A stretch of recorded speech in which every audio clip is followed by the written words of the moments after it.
말씀은 신명기 28장입니다. 구약 303페이지 신명기 28장 1절에서 68절 굉장히 긴 절입니다. 그렇지만 내용은 굉장히 아주 간단 명료한 내용들입니다. 그래서 오늘 이 시간 28장 우리 한 부분 6절까지 1절에서 6절까지 한 절씩 교도하도록 하겠습니다.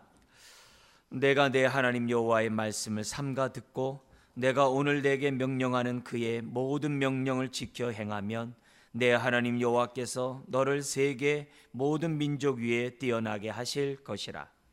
내가 내 하나님 여호와의 말씀을 청종하면 이 모든 복이 내게 임하며 내게 이르리니 성읍에서도 복을 받고 들에서도 복을 받을 것이며 내 몸의 자녀와 내 토지의 소산과 내 짐승의 새끼와 소와 양의 새끼가 복을 받을 것이며 내 광주리와 떡 반죽 그릇이 복을 받을 것이며 내가 들어와도 복을 받고 나가도 복을 받을 것이니라. 아멘. 28장은 성경에서 이제 이 축복과 저주의 장이라 그래요. 우리가 신약에서 사랑장 그러면 고린도전서 13장 얘기하죠. 그리고 히브리서 13장 두 장을 우리가 이제 사랑장이라고 그러고 믿음장 그러면 몇 장을 얘기하죠. 히브리에서요 11장을 얘기하잖아요. 그죠? 믿음장 그러면 히브리서 11장. 그래서 믿음의 선진들이 어떻게 믿음을 따라 살았는지를 히브리서 11장이 우리들에게 보여주잖아요. 마찬가지로 우리가 정말 하나님의 언약 백성으로서 하나님의 언약의 말씀에 청종하고 순종하면 우리들에게 어떤 언약의 복을 주시는가, 그게 바로 이제 28장이에요. 그래서 성경에 나와 있는 그 많은 복들을 집대성해 놓은 것이 28장이고, 또 반면에 언약의 축복을 누리지 못하는 그 저주에 대한 얘기 또한 28장에 다 이렇게 나와 있는 걸 봐요. 그래서 우리가 이 복과 저주의 장 그러면 신명기 28장을 얘기를 합니다. 자, 우리 지난주 내용이 뭐였죠? 세 번째 모압, 요단강 동편을 모압 광야라고 그래요. 거기서 이제 가나안 땅 정복을 앞둔 이스라엘 백성이 정복하기 전에 먼저 하나님과 뭘 체결해요? 언약식을 체결해요. 이건 굉장히 중요해요. 몇 번 강조했어요. 출애굽한 이스라엘 백성이 가나안 땅 정복하는 것보다 더 중요한 게 뭐예요? 하나님과 언약을 맺는 거예요. 아시겠죠? 그래서 곧바로 이집트에서 가나안 땅으로 올라가지 아니하고 어떻게 내려오잖아요. 그래서 시내산에 가서 하나님과 언약식을 맺는 거예요. 이게 굉장히 중요한 겁니다. 그래서 가나안 땅을 들어가냐 못 들어가냐 그게 중요한 게 아니라 하나님과의 관계가 어떠하냐가 중요한 거예요. 그래서 성경의 모든 복은 하나님과의 관계의 복이에요. 그 기본 개념이에요. 기본 개념이에요. 그래서 가나안 땅 정복보다도 그들이 하나님의 언약 백성 되는 것이 더 핵심이고 더 중요한 거예요. 그리고 이런 백성에게 하나님 뭘 주시는 거예요? 가나안 땅을 주는 거예요. 복을. 가나안 땅을 주는 거예요. 오늘도 마찬가지예요. 지금 출애굽한 세대는 이제 다 죽었어요. 여호수아 갈라베에는 다 죽었어요. 이제 가나안 땅에 들어가야 돼요. 가나안 땅 들어가는 것보다 더 중요한 게 뭐라고요? 하나님과 관계를 맺는 거예요. 언약 관계를 맺는 거예요. 그래서 모압 광야에서 모세가 마지막으로 설교를 아주 장황하게 3번 설교한 것이 신명기예요. 그 가운데 이제 세 번째 이제 마지막 설교죠. 그 설교 가운데 했던 얘기가 뭐냐면 너희들이 저 가나안 땅에 당연히 하나님의 약속대로 들어갈 터인데 들어가걸랑 세겜 땅에 가서 지금 이 언약을 맺었는데 언약식을 하라 이게 결혼하겠다라고 약속했는데 결혼식을 해야지만 되지 않습니까? 마찬가지예요. 세겜 땅에 가서 하나님과 함께 언약식을 맺으라 이게 출애굽해가지고 시내산에서 맺듯이. 근데 그 세겜 땅에 갔더니 두 산이 서로 마주보고 있어요. 하나는 나무와 잎이 무성한 그린심산, 또 하나는 아주 민둥산인 돌산인 에발산이 있는 거예요. 에발산은 저주의 상징의 산이고 그린신산은 복의 상징의 산이에요. 근데 모세가 알려준 그 율법을 돌 위에 쓴 다음에 어디다 세우라 그랬어요? 그린심산에 세우라 그랬어요? 에발산, 축복의 산이라 세우라 그랬어요? 저주의 산에다 세우라 그랬어요? 저주의 산에다 세우라 그랬잖아요. 저주의 산에다가. 그게 이제 십자가 골고다의 하나의 예표예요. 예표예요. 그래서 율법 아래에 있는 자들은 하나님의 진노 아래에 있는 것과 같고, 진노에서 자유함받도록 하기 위해서 예수님은 어떻게 해야 돼요? 골고다에서 십자가에서 죽으신 거예요. 왜요? 저와 여러분들을 하나님의 진노에서 구원하시려고. 그러면서 그 축복과 저주의 산에서 먼저 뭐 얘기해요? 저주에 대한 얘기를 쫙 얘기를 했어요. 27장 마지막에. 그리고 나서 28장에 들어와서 이제 복에 대한 하나님의 말씀을 그 다음에 해요. 그리고 나서 또다시 뭐 얘기해요? 저주에 대한 하나님의 그러한 말씀을 갖다 얘기를 해요. 그러니까 저주와 축복과 저주가 있어요. 그러면 강조점 뭐냐면 항상 가운데 있는 거예요.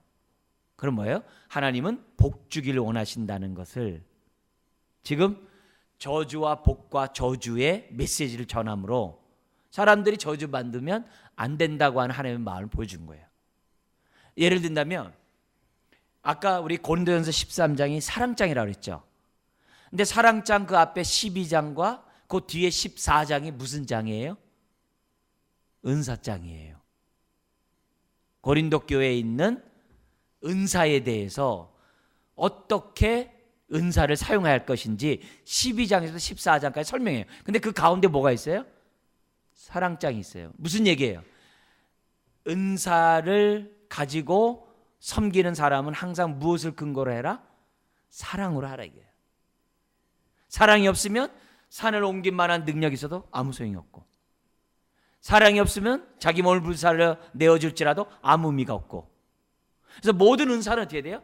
사랑으로 할 때 그 은사가 하나님의 기쁨이 되는 은사가 된다는. 그래서 가운데 있는 게 중요한 거예요, 항상. 그래서 이런 우리 8장에 먼저 복과 저주의 말씀이 이제 나오는데 강조점 뭐예요? 그러니까 하나님은 하나님의 백성이 복 가운데 살기를 원한다. 이게 하나님의 본심이에요. 오늘도 마찬가지예요. 하나님 우리들에게 뭘 주기 원하세요? 복 주기를 원해요. 저주보다 복 주기를 원해요. 왜? 독자까지 주신 분이 뭘 아끼겠냐 이게요. 그래서 기본적인 우리가 하나님에 대한 이 마음을 저와 여러분들이 갖고 우리들이 신앙생활을 해야 돼요. 그래서 우리가 조금만 잘못했다고 자꾸 우리를 갖다 이렇게 막 저주하고, 막 조금만 잘못했다고 우리를 갖다 막 하나님이 막 이렇게 막 심판하고 벌 주면 우리 하나님 그런 하나님이 아니라는 거예요. 왜요? 오래 참으시는 하나님이시라 했거든요. 염라대왕이 아니에요. 오래 참으시는 우리 하나님이고 우리가 복 주는 분이고, 처음부터 어떻게 돼요? 세게 때리지 않으세요. 우리 어때요? 강도를 약한 데서부터 강하게 이렇게 가세요. 그게 오늘 28장에도 나와요. 28장에서 하나님이 이스라엘 백성 뭐예요? 이렇게 탁 먼저 옐로우 카드 탁 줘요. 정신 차려라. 못하면 옐로우 카드 2개를 탁 줘요. 그런 식으로 뭐냐면 하나님이 이렇게 강도 있게 하는 거예요. 그래서 오고 오는 세대들에게 영적 센스를, 이 센서가 작동하라게. 내가 요런 상황에 있어? 아직 내가 2번 여유가 더 있겠네. 요런 상황이야? 야, 이거 마지막인데 이거? 다음에 난 끝나겠는데? 요렇게 하나님이 경고의 강도를 알려주신 것이 28장이고요.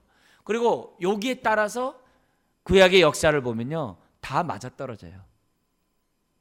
그렇기 때문에 오늘 우리가 이 구조 속에서 주는, 우리가 전체 흐름과 구조 속에 주는 이 기본적인 맥락을 우리가 이해하고 오늘 28장을 들어갔으면 좋겠습니다. 두 부분으로 나눠져요. 복에 관한 말씀이 14절까지, 저주에 관한 말씀이 15절서부터 68절까지 이제 기록되어 있습니다. 먼저 하나님의 복이 순종하는 자에게 계속 이어진다는 것을 14절까지 설명하는데요. 1절 6절에서는 일반적인 축복에 대한 서언이 나오고요. 그리고 나서 7절 이하에서는 어떤 복인지를 좀 이렇게 구체적으로 설명하고 있습니다. 먼저 1절 6절 우리 1절에서 2절 말씀 한번 보도록 하죠. 축복의 그 조건들과 그 축복들을 갖다가 잠깐 1, 2절의 말씀을 보겠는데요. 이렇게 나옵니다. 내가 내 하나님 여호와의 말씀을 뭐라고요? 삼가 듣고, 이 말은 뭐예요? 주의해서 듣고 귀담아 듣고 내가 오늘 내게 명령하는 그의 모든 명령을 지켜 행하면, 흘려듣지 말고 지켜 행하면 내 하나님 여호와께서 너를 세계의 모든 민족 위에 뛰어나게 하실 것이라. 그러면서 2절은 똑같이 얘기합니다. 내가 내 하나님 여호와의 말씀을 뭐하면요? 청종하면. 그러니까 아까 삼가 듣고와 같은 말이죠. 그죠? 우리 신명기 6장에서도 뭐예요? 들으라 이스라엘아 했을 때 그 들으라가 뭐예요? 똑같은 개념이거든요. 그걸 우리는 갖다 히브리 말로 쉐마라고 그러잖아요. 그래서 쉐마에 관한 우리가 말씀 이렇게 얘기를 하잖아요. 이게 똑같은 얘기예요. 오늘 저와 여러분들은 기본적으로 뭐냐면 청종에서부터 하나님의 복이 출발한다는 것을 지금 1, 2절은 조건으로 우리들에게 말씀하고 있어요. 그러니까 삼가 듣고 청종하고 그 다음에 어떻게 돼요? 거기 나온 것처럼 지켜 행하면. 여러분 순종하려면 잘 들어야 돼요. 이게 굉장히 중요한 거예요. 순종하려면 잘 들어야 돼요. 왜요? 순종은 내 뜻대로 하는 게 아니라 하나님 말씀대로 하는 거기 때문에 그래요. 여러분, 우리 탕자의 비유에서 큰 형은 아버지 품을 떠나지 아니하고 자기 맡은 일을 아침에서 늦게까지 아주 성실하게 했어요. 그죠? 그래서 자기 스스로가 어떻게 돼요? 만족해요. 나는 둘째 아들과 같지 아니함을 감사합니다. 무슨 말인지 알죠? 나는 부모를 공경하는 자리에 있음을 감사합니다. 그리고 또 나는 뭐예요? 최선을 다해서 일을 열심히 하니 감사합니다. 큰아들이에요. 그게 큰아들입니다. 근데 그 큰아들이 아버지의 마음을 알까요? 모를까요? 아버지의 마음을 몰라요. 아버지의 마음 모르니까 어떻게 돼요? 작은 아들이 돌아와서 송아지를 잡고 잔치를 베푼 것에 대해서 어떻게 돼요? 불만을 갖는 거죠. 그리고 집 바깥에서 아버지한테 뭐예요? 나 집에 안 들어가겠다는 거죠. 나 저 둘째 아들과 함께 동성하지 않겠다는 거죠. 그리고 동생으로서 내가 받아들일 수 없다는 거죠. 그건 뭐예요? 자기 생각에 의해서 열심히 했고 자기 생각에 의해서 부모를 섬겼고 자기 열심으로 어떻게 돼요? 도덕적으로 종교적으로 그가 뭐예요? 열심을 했다는 거예요. 그렇지만 아버지의 마음을 헤아렸어요? 아니죠. 이게 똑같은 얘기가 신약에 뭐예요? 로마서에도 나와요. 로마서에서 바울이 유대인들에게 향하여 뭐라 그래요? 너희가 하나님을 섬기는 그 열심이 있는 거 특심한 거 안다. 그러나 그 역시 열심이 뭐가 없는 열심이라고 그래요? 지식이 없는 열심이다. 그렇게 얘기를 해요.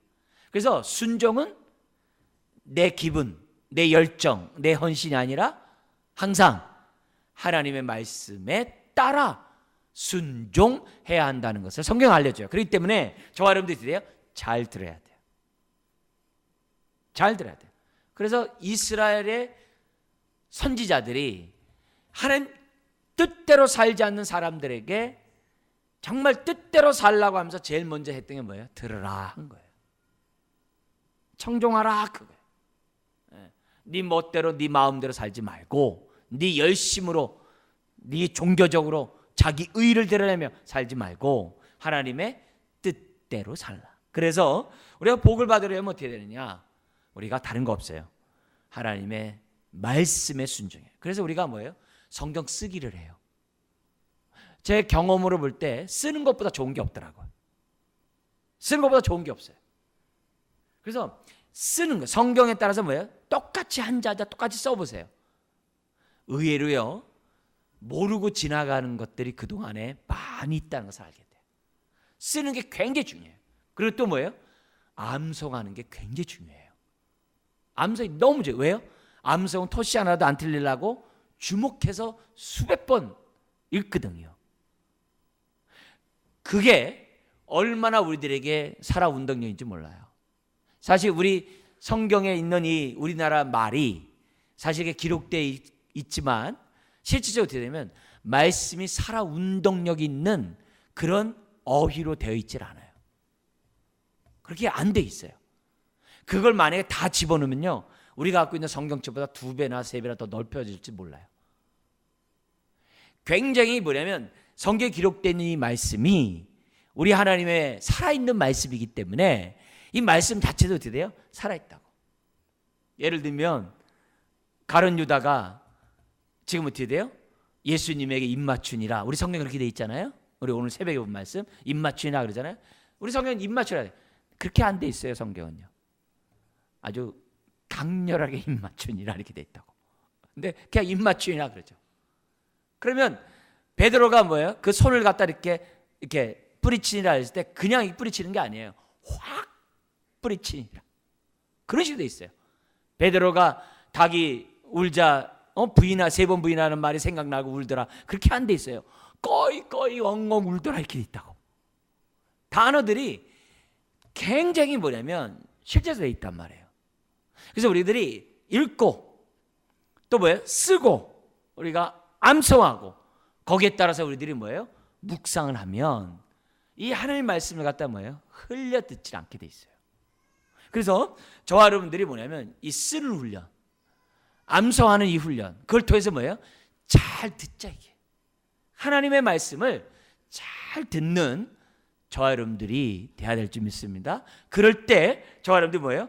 순종하되 하나님의 뜻대로 하나님을 기뻐하게 하는 가운데 저와 여러분들이 순종할 수 있다는 것을 우리들에게 가르쳐줘요. 그러니까 결국 모든 생사화복의 그 근원은 하나님께 있기 때문에 하나님 말씀에 우리가 얼마나 청종하냐에 따라서 우리들의 생사화복이 결정진다는 사실을 잊으면 안 돼요. 자, 그러면 여기 나와 있는 이 복을 우리가 먼저 잠깐 보면 이 복이 어떻게 돼요? 3절 6절에 보면 일상생활 속에 있는 복이에요. 3절에 보면 성읍에서도 들에서도 내 몸의 자녀와 토지의 소산과 내 짐승의 새끼와 소와 양의 새끼가 복을 받을 것이며 내 광주리와 떡방구 반죽 그릇이 복을 받을 것이며 내가 들어와도 복을 받고 나가도 복을 받을 것이라. 이게 뭐예요? 아주 일상생활 속에서 주시는 복이에요. 이게 뭡니까?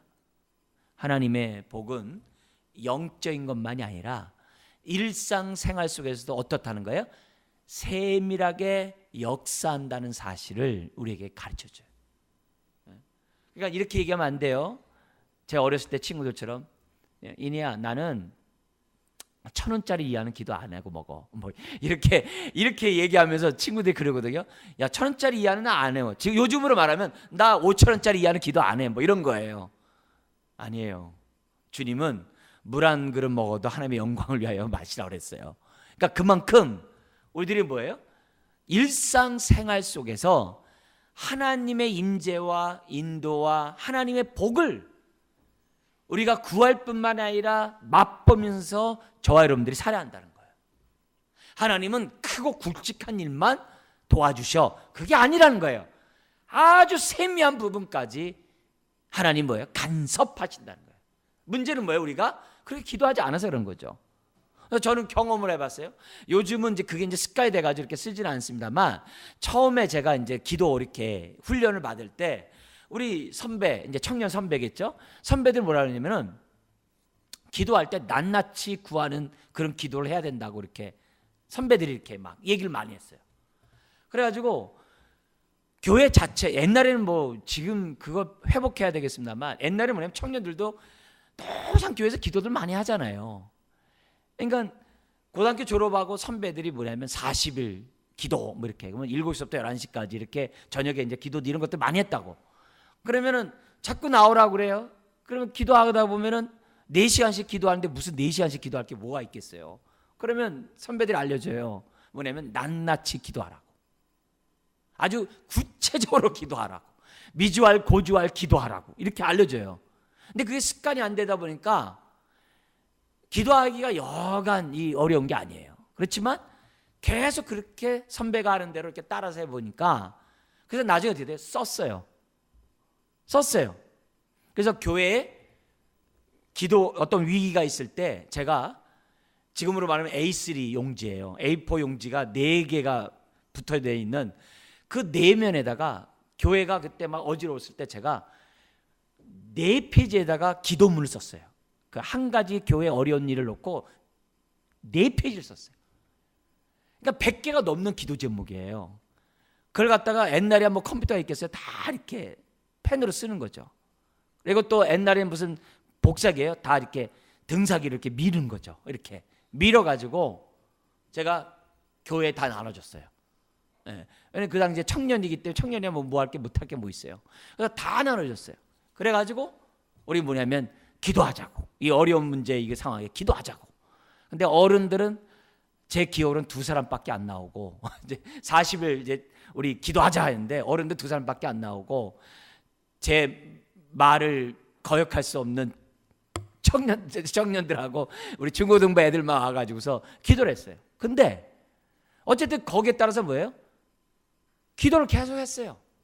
그러다 보니까는 어떻게 한 가지 제목을 가지고서 이렇게 A4 용지 4장을 갖다가 빽빽하게 써가지고 기도하냐 이게요.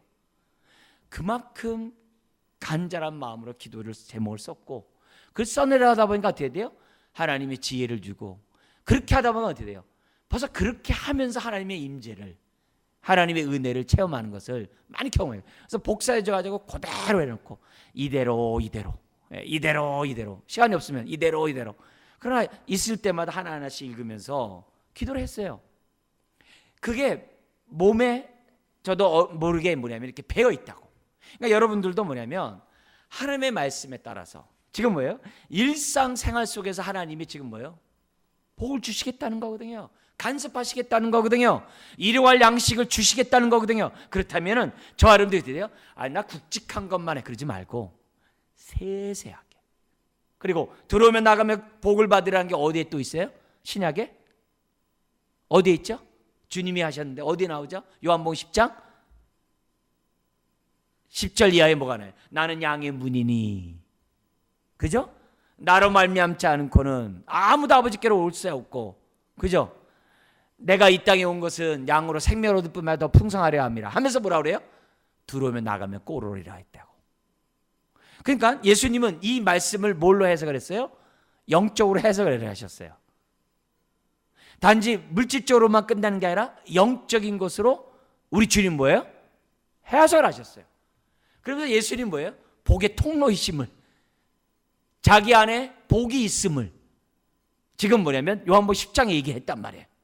그러니까 여기 28장에 이 메시지가 단순히 물질적으로 끝나는 게 아니라 지금 뭐예요? 영적인 의미까지도 포함되어 있다는 것을 예수님이 우리들에게 가르쳐줬어요. 그래서 우리가 한번 여기서 우리들이 생각해 봐야 되는 거예요. 자, 구약에서는 하나님의 복을 물질적으로 설명을 해요. 근데요, 신약에서는요, 하나님의 복을 영적으로 설명을 해요. 그래서 에베소 1장 3절에서 보면은 위로부터는 신뢰한 복이 있고 산상순에 보면은 팔복이 나와요. 근데 그 복이 다 뭐예요? 영적인 거잖아요. 그러면 신약은 영적인 것만 있고 육적인 것은 없느냐? 그런 개념이 아니에요. 영적인 것과 육적인 것이 다 뭐예요? 같이 가는 거예요. 근데 4가지로 나눠질 수 있어요. 한번 잘 기억해 보세요. 하나는 뭐냐면 영적으로도 복을 받고 육적으로도 복을 받은 것. 그게 하나예요. 우리 대표적인 게 뭐예요? 족장들. 아브라함과 우리 이삭과 야곱, 요셉. 족장 같은 경우 우리 대표적이죠. 욥. 반면에 영적인 복을 받는데 육적으로 가난한 사람이 있어요. 누가 있어요? 예수님을 비롯한 그 제자들. 그죠? 있죠. 또 반면에 있어요. 영적인 복을 받지 못하고 물질적인 복을 받는 사람이 있어요. 그죠? 뭐 헤롯과 같은 등등. 반면에 영적으로 복도 받지 못하고 육적으로도 복을 받지 못한 극심한 가난한 분들도 많이 있죠. 4종류예요. 근데 예수 믿는 사람들은 다 어떻게 돼요? 기본이 뭐예요? 영적인 복은 안 받은 사람이 없어요. 영적인 복은 다 받는 거예요. 왜? 예수 안에서 우리들이 모든 걸 받았기 때문에. 그 다음에 플러스 뭐가 있어요? 이제 육적인 복이 있는 사람이 있고 없는 사람이 있죠. 근데 감사하게도 성경에 보면요, 육적인 복은 따라오는 복이기 때문에 하나님이 어떻게 돼요? 영적인 복을 받는 사람들에게 육적인 복을 따라오는 복을 받도록 기본적으로 하셨다는 거예요. 기본적으로. 근데 기본적이지 않은 특별한 사람들이 있어요. 누구예요? 예수님과 그 제자들처럼 정말 가난 속에서도 하나님의 영광을 드러내고 가난 속에서도 하나님을 부유하게 정말 부유함을 드러내면서 살아가는 성령 충만한 사람들도 있어요. 그런 의미에서 볼 때 그 사람은 뭐예요? 일반적인 사람이라기보다는 특별한 사람이라고 볼 수 있어요. 좀 약간 역설적이죠? 대체적으로 뭐예요? 부자는 안 되더라도 어떻게 돼요? 뭐가 있어요? 하나님이 일용할 양식과 함께 먹고 살 수 있는 하나님의 은혜들을 갖다가 다 주세요. 다 주시게 돼 있어요. 극심한 가난 가운데 제자들처럼 이렇게 살게 하지 않는다. 웬만해서는. 그런 사람들은 뭐예요? 아주 특별한 사람이죠. 그래서 반대로 생각하면 돼. 뭐예요? 나는 하나님의 부유함이 있는데 나 왜 이렇게 가난하지? 이 시대의 인물로 쓰시려고 그렇게 하는 거예요. 저런 가난 속에서도 하나님을 찬양하는 그 찬양이 진짜구나. 그걸 사람들로 하여금 보여주기 위해서 하는 거예요. 역설적이지만. 그래서 가난한 가운데 성령 충만한 사람이 더 많은 거예요. 더 많은 거예요. 그런 것들을 우리들이 잊어서는 안 된다는 거죠. 그래서 그러나 이제 기본적으로 뭐냐면 하나님 어떻게 돼요? 영혼이 잘된 같이 범사가 잘 되고 강건하기를 원하는 것이 뭐예요? 기본적인 하나님의 뜻이에요. 왜요? 그래야 복의 통로가 되고 그래야 그들을 통해서 주의 사랑이 더욱더 드러나기 때문에. 그러나 물질이 없다 하더라도 어떻게 돼요? 기도로 도와주잖아요. 위로의 말로 도와주잖아요. 얼마든지. 그래서 좋은 것은 우리가 물질과 연관해서 우리가 기본적으로 가져야 될 것은 바울이 우리가 알려줬어요. 우리 뭐냐면 부한데 처할 줄도 알고 가난한데 처할 줄 아는 일체 자족의 비밀을 받으면서 우리가 어떻게 돼요? 살아가면 되는 거예요. 오늘 이 메시지는 우리들의 하나님 우리들에게 분명히 얘기를 해요. 지금 물질적인 얘기를 하지만 이 얘기는 영적인 것까지 다 내포된 하나님의 복이라는 사실을 잊어서는 안 돼요. 왜요? 복은 하나님과의 관계예요. 하나님 관계가 친밀할수록 복이에요. 하나님 관계가 단절될수록 그거는 복을 누리지 못하기 때문에 자연스럽게 저주가 되겠죠. 자, 그러면서 오늘 시편 1편에 주야로운 말씀을 묵상하는 자가 복이 있다고 그랬어요. 그리고 시절을 쫓아 과실을 맺게 해주겠다 그랬어요. 그렇다면은 기본적으로 우리들이 정말 하나님의 복을 누리게 돼야 어떻게 돼요? 아주 소소한 일상에서 하나님의 복을 누려야 한다는 거죠. 자, 그러면서 좀 더 넓게 가정적으로만이 아니라 집안에서만이 아니라 국가적으로 넓게 7절에서 14절에 나오고 있습니다. 뭐가 나오냐면은 전쟁에서 승리하게 해준다는 거예요. 7절 한번 읽어볼까요? 여호와께서 너를 대적하기 위해 일어난 적군들을 내 앞에서 패하게 하시리라. 그들이 한 길로 너를 치러 들어왔으나 내 앞에서 7길로 도망하리라. 이게 뭐예요? 신약에도 똑같이 얘기해요. 원수사탄 마귀가 한 길로 왔다 7길로 도망간다. 똑같은 얘기를 또 씁니다. 그러니까 이 메시지 속에 영적인 거예요. 그러니까 사단이 우리를 공격하더라도 우리가 뭐예요? 예수 안에 있으면 어떻게 돼요? 7길로 도망갈 줄 믿습니다. 네. 그러니까 예수 안에 거하는 것이 예수님과 바른 관계자니까 예수 안에 거한다는 건 산다는 거잖아요. 예수 안에 사는 자가 강한 자가 되는 거예요. 사탄이 한 길로 왔다 7길로 도망갈 수밖에 없다는 거죠. 그뿐만 아니라 8절에 내가 손으로 하는 모든 일에 복을 준대요. 시편 127편 128편이죠. 내가 하는 모든 일에 손으로 하는 일에 하나님이 복을 주겠대요. 함께 주겠다 이 말이에요. 함께 주겠다 이게. 복 준다는 얘기는 함께 주겠다는 거예요. 그 얘기를 해요. 그리고 9절에 성민 거룩한 백성 하나님의 자기의 성민이 되게 하시고 10절에 이웃 나라들이 너희를 두려워하리라. 두려워하리라. 우리나라에 핵이 있으면 두려워하는 게 아니라 하나님을 믿는 사람이면 두려워하는 거예요. 왜 그럴까요? 존 낙스가 스코틀랜드를 정말 사역할 때 영국의 여왕이 공격을 못했어요. 왜요? 전 낙스의 기도 때문에. 싫어해요. 낙스가 기도하면은 정말 천지개벽이 일어났거든요. 그래서 전쟁에 패하던 스코틀랜드가 승리를 했거든요. 그래서 낙스가 기도하면은 영국 여왕이 어떻게 할 수가 없는 거예요. 그러니까 그만큼 사람들이 어떻게 돼요? 두려워했다는 거죠. 오늘 우리가 뭐예요?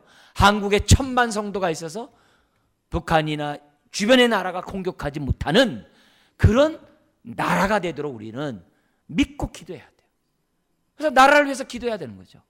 나라를 위해서 기도해야 돼요. 지금도 이 나라 이 민족을 위하여 기도하는 기도의 손길이 있기 때문에 우리가 어떻게 돼요? 보호를 받는 거죠. 보호를 받는 거죠. 미군이 막아주기 때문에 그런 게 아니라 기도하는 것이 중요하다는 거죠. 그러면서 12절 때를 따라 비를 내준다는 얘기 뭐예요? 때를 따라 하나님이 복을 주시겠다는 거죠. 그래서 내 하는 모든 일에 복을 주겠다. 그러면서 12절에 뭐라 해요?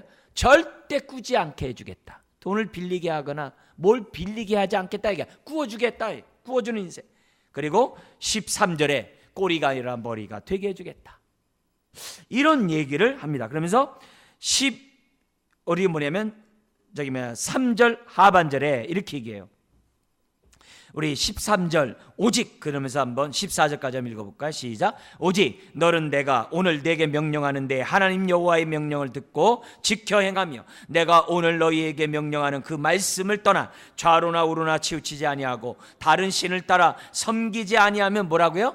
이와 같으리라. 지금 뭐예요? 1, 2절의 말씀을 마지막 13절 14절 또 반복했어요. 그리고 중간 9절에도 또 했어요. 이 얘기는 뭐예요? 결국 생사화복은 하나님의 말씀에 따라 사느냐 살지 않느냐 달려있다는 거예요. 그러면 하나님이 아까 7절인 것처럼 외국과의 관계에서도 승리하게 하시고, 그리고 8절에 국내 안에서도 하나님이 하는 것마다 잘 되게 하시고, 심지어 뭐예요? 9절에 하나님과의 관계에서도 성민이 되게 하시는 모든 것들이 만사형통하도록 전방위적으로 축복해 주시겠다라고 약속한 거예요. 그러니까 이 복이 하나님과의 관계의 복이죠. 또 뭐예요? 가족 안에서 복뿐만 아니라 국내 안에서의 복이죠. 다른 나라의 관계에서 복이에요. 직장으로 얘기한다면 어떻게 돼요? 다른 직장과의 관계 속에서도 복이요. 가정으로 말하면 다른 가정과의 관계에서도 복이요. 모든 부분 내가 있는 곳에 주님 뭐예요? 복 준다는 얘기는 아까 뭐라고요? 함께 하시겠다. 그 얘기예요. 어딜 가나 함께 하시겠다. 그래서 우리가 대표적인 사람으로 좋아하는 사람이 요셉이잖아요. 요셉은 종으로 갔는데 성경에 뭐라 해요? 하나님이 함께 하심으로 그 보디발의 집에 복이 임하니라. 감옥에 들어갔어요. 하나님이 함께 하심으로 형통케 되었더라. 총리가 되었어요. 하나님이 함께 하심으로 애굽이 복을 받았더라.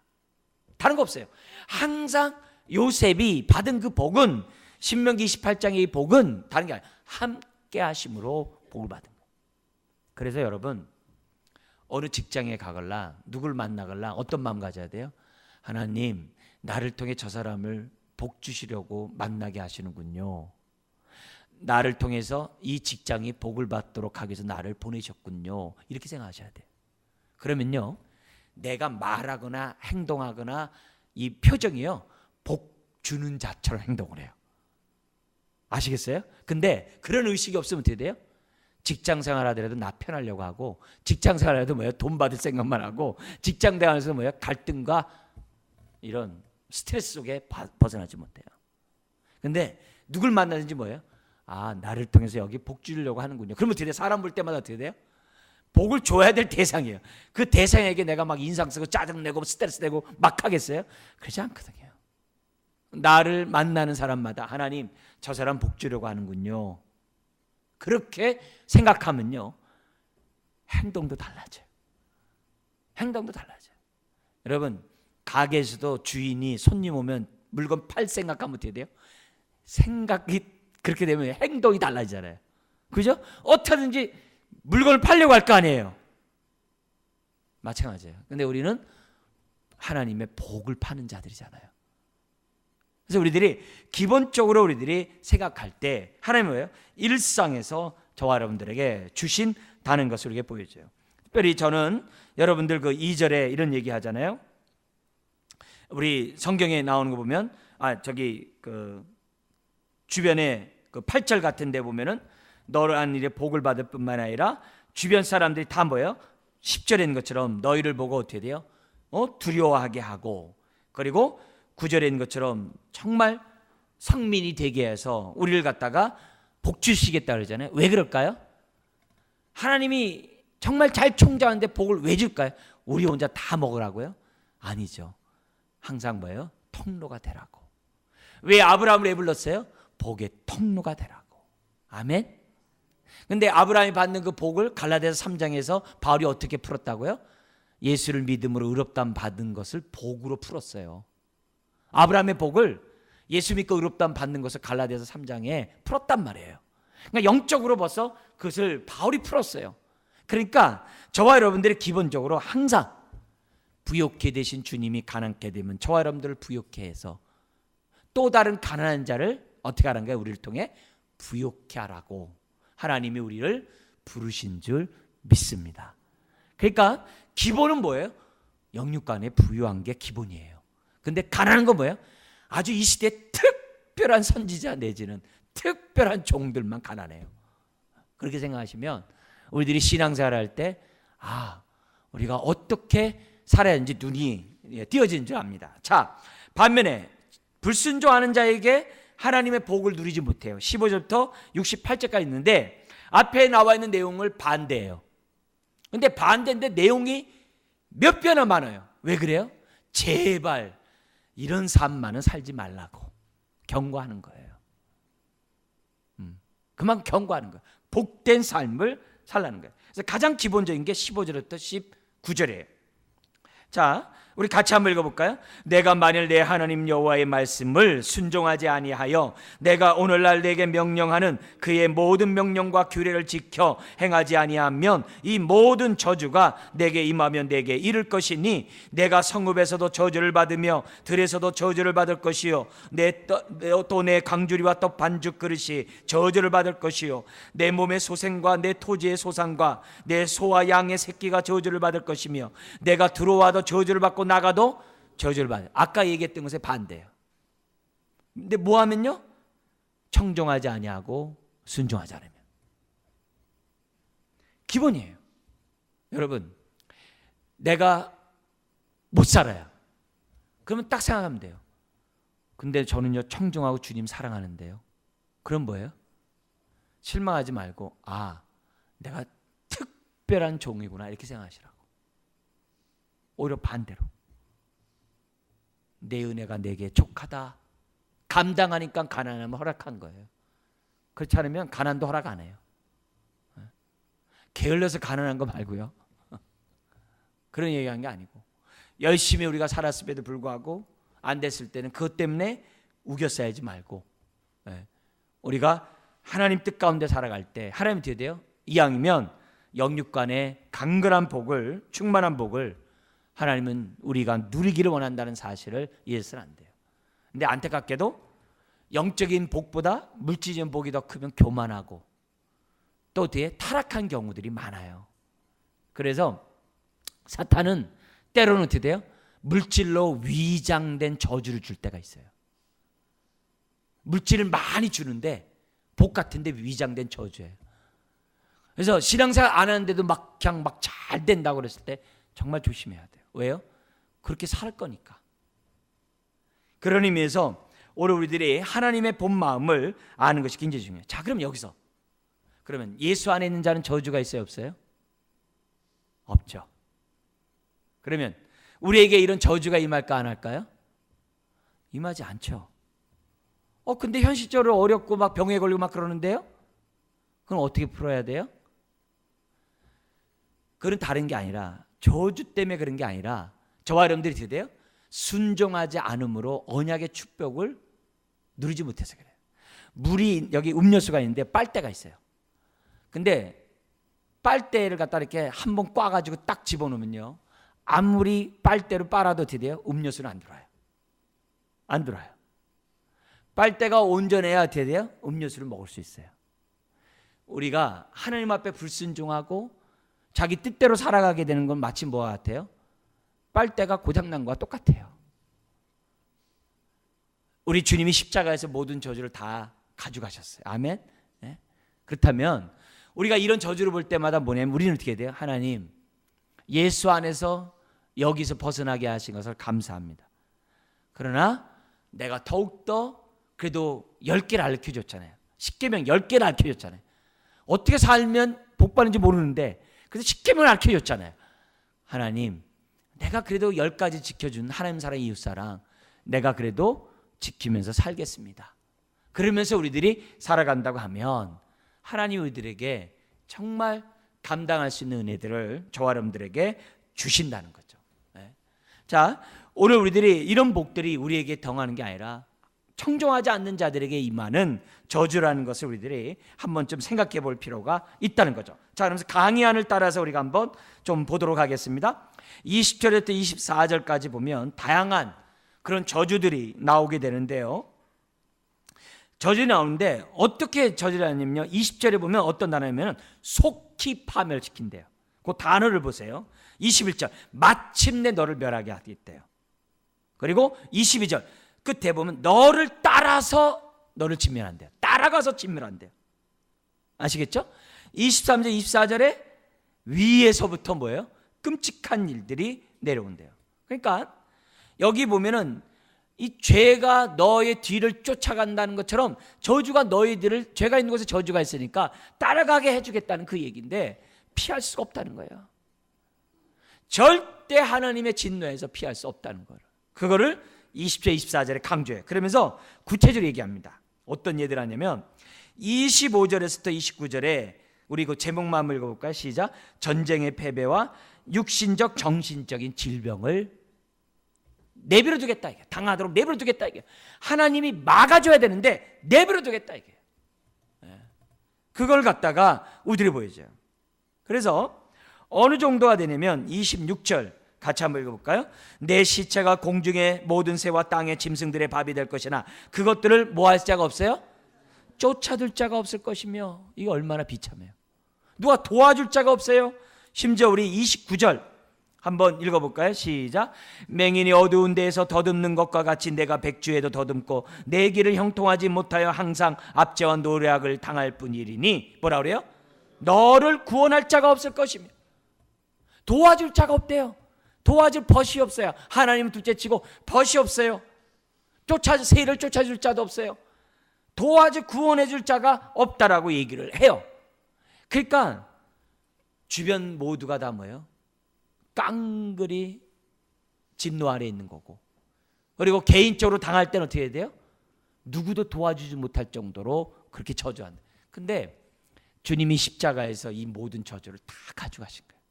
아무도 도와주지 않는 그 저주를 갖다가 주님이 다 담당하신 그 모습이에요. 자, 그러면서 30절에서 35절은 뭐냐면 세상은 심은 대로 거둠의 법칙이 있어요. 그죠? 열심히 일하는 대로 먹고 살아요. 근데 그 법이 통하지 않게 해주겠다 해요. 열심히 일했는데도, 수고했는데도 먹지 못하게 하겠다 해요. 시편 127편처럼 일찍 일어나고 늦게 눕는 이 수고가 헛되게 하겠다 해요. 얼마나 무서운 저주예요. 얼마나 무서운 저주예요. 그 다음에 36절에서부터 42절까지는 뭐냐면 저주 중에 제일 마지막이 뭐냐면 포로로 끌려가는 거예요. 포로로 끌려가는 거예요. 포로로 끌려가요. 그러면서 36절 같이 우리 한번 읽겠습니다. 여호와께서 너와 내가 세울 내 임금을 너와 내 조상들이 알지 못하던 나라로 끌어가시리니, 그 다음 보세요. 내가 거기서 목석으로 만든 다른 신들을 섬길 것이며, 뭐예요? 거룩한 가나안 땅에 거룩한 성전에서 우상을 섬기니 그 나라 가서 잘 섬기라는 거예요. 거룩한 땅에서 더럽히고 있으니 그 나라로 가보라는 거예요. 하나님 뭐예요? 청소하시는 거예요. 네. 그 나라 가서 시컨 우상 숭배 하라는 거예요. 우상 숭배 하라는 거예요. 그러면서 우리 하나님은 하나님의 백성이 욕을 먹으면 하나님이 이방 사람들에게 욕을 먹잖아요. 그래도 하겠다 이게. 하겠다 이게. 자, 그 다음에 38절에서부터 42절은 이거예요. 뭐냐면 작은 종자씨 하나라도 결실하지 못하겠다 이게. 이 말은 반대로 하면 뭐예요? 작은 종자씨 하나도요, 하나님이 복을 주셔야지만 열매를 맺는 거예요. 할렐루야. 이 얼마나 우리가 정말 감사한지 몰라요. 우리 교회 앞에 저기 꽃잔디 폈잖아요. 교회 오면 가면 얼마나 기분이 좋은지. 예? 점심 같은 때는요, 너무 그냥 빵긋빵긋 인사해가지고 얼마나 기분 좋은지 몰라요. 예, 거기서 그냥 커피 한 잔 마시면 아주 그냥 다 얻은 것 같아. 한번 가면서 보세요. 예. 그냥 그거 다 뭐예요? 하나님이 복 준 거죠. 예. 그런 거예요. 그 다음에 43절에서 46절에 뭐냐면은 이런 얘기를 합니다. 43절 같이 한번 읽겠습니다. 너희 중에 우고하는 이방인은 점점 높아져서 내 위에 뛰어나고 너는 점점 나가질 것이며. 여러분, 이건요 큰 저주죠. 어떻게 이방인이 그 경례 안에서 잘 삽니까? 근데 하나님이 그렇게 한다는 거예요. 왜요? 45절에 네가 말씀을 청종하지 않았기 때문이라는 거예요. 그러면서 이런 얘기합니다. 심지어 이렇게 얘기해요. 47절 48절 너무 중요한 규절인데요, 같이 한번 읽겠습니다. 내가 모든 것이 풍족하여도 기쁨과 즐거운 마음으로 내 하나님 여호와를 섬기지 아니함으로 말미암아 내가 줄이고 목마르고 헐벗고 모든 것이 부족한 중에서 여호와께서 보내사 너를 치게 하실 적군을 섬기게 될 것이니 그가 철 멍에를 내 목에 메어 마침내 너를 멸하실 것이라. 이게 뭐예요? 영적으로 가난한데 육적으로 복받을 때 교만해서 타락한다는 얘기예요. 그러면 포로를 끌려가가지고 온갖 절 당한다는 거예요. 그래서요, 이 구약의 그 지혜로운 현자처럼 부하게도 말고 가난하게도 말게 없어. 이 기도가 참 지혜로운 것 같아요. 부하게도 말고 가난하게도 말라. 적당하게. 근데 바울은 깨버려요. 무슨 소리냐? 부한데 처할 줄도 알고 가난한데 처할 줄 알고 어떤 상황에서도 우겨싸이자고 하나님께 영광 돌리는 것이 그게 예수 안의 삶이지. 이렇게 또 바울은 우리에게 알려줘요. 그러니까 신약의 삶이 굉장히 참 아주 저돌적이고 적극적인 걸 봐요. 그 다음에 49절에서 57절에 보면 하나님이 심판의 도구로 누굴 써요? 이스라엘보다 더 흉악무도한 아수르와 바벨론을 사용하셔서, 로마를 사용하셔서 하나님의 백성을 갖다가 아주 이렇게 진노하게 한 징계 심판을 내리는 장면이 57절까지 나와요. 근데 57절 한번 읽겠습니다. 57절 같이 한번 읽겠습니다. 자기 다리 사이에서 나온 태와 자기가 낳은 어린 자식을 남몰래 먹으리니 이는 내 적군이 내 생명을 에워싸고 맹렬히 쳐서 곤란하게 함으로 아무것도 얻지 못합니다.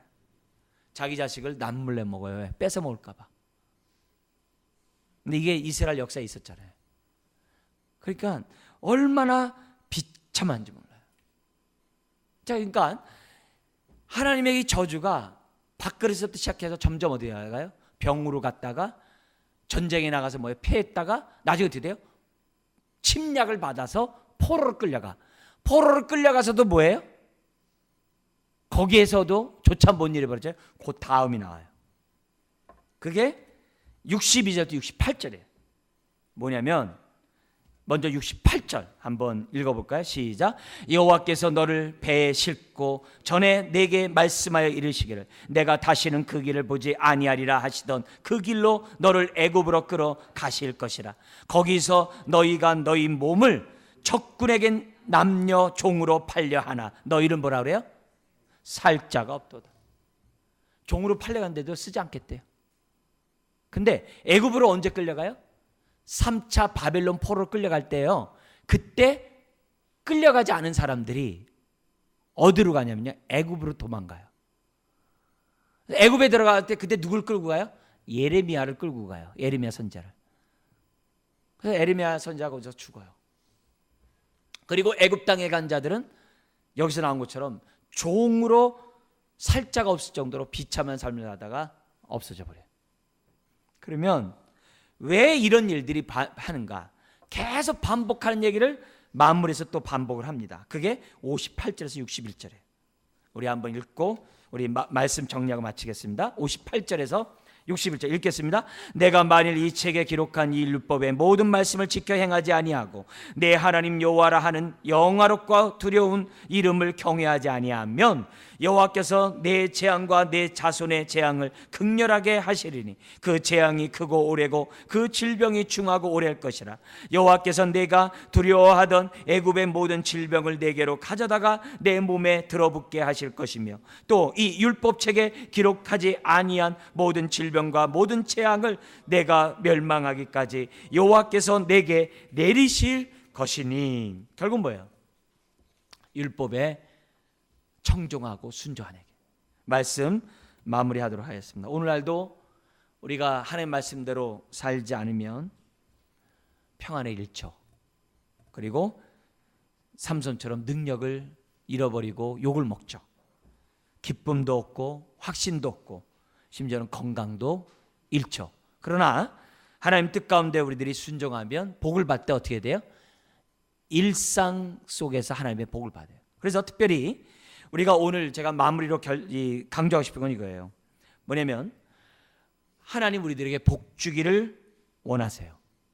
그런 가운데 일상생활 속에서 세밀하게 하나님 우리에게 베푸신 그 은혜를 깨닫고 감사한다면 계속 누릴 거예요. 그런 의미에서 일상의 영성이 필요해요. 일상의 영성이 없는 사람들은 일상 속에서 감사하지 못해요.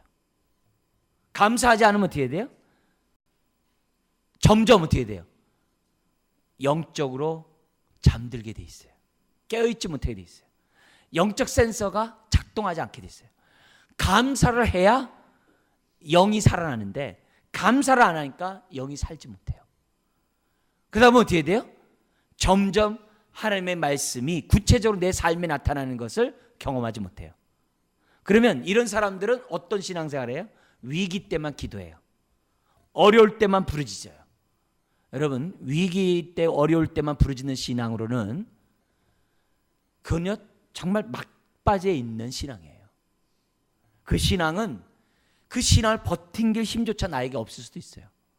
그렇지만 그런 가운데서 부르짖으면 그래도 하나님 응답하시죠. 그러나 그렇게 절대 절명해서 부르짖지 말고 우리는 뭐예요? 일상 속에서 뭐 하자는 거예요? 감사하자는 거예요. 감사하는 사람은요, 귀가 살아나게 돼 있어요. 계속 하나님의 음성에 민감하게 돼 있어요. 그리고 이 사람은요, 일상 속에서 뭐예요? 주의 말씀은 내 발의 등이요 내 길의 빛이라고 생각하면서 살게 돼 있어요. 한 발짝 한 발짝 순종했어요. 그러면 그 사람이 어떻게 돼요? 계속 일상의 축복을 갖다가 누리게 되고, 그러면 어떻게 돼요? 나 때문에 우리 가정이, 나 때문에 우리 직장이, 나 때문에 우리 교회가, 나 때문에 나를 만나는 사람이 하나님의 복을 누릴 수 있다는 거죠. 아멘? 그래서 오늘 이런 28장의 이런 축복과 저주의 이 말씀을 통해서 우리가 정말 다시 한번 생각할 것은 하나님 저와 여러분들이 복의 통로가 되기를 원하신다. 왜 언약 백성을 삼으셨는가? 복의 통로로 삼고자 저와 여러분 부르셨다는 사실을 깨닫고 우리 영육간의 복의 통로가 되시기를 주의 이름 축원합니다. 기도하겠습니다. 하나님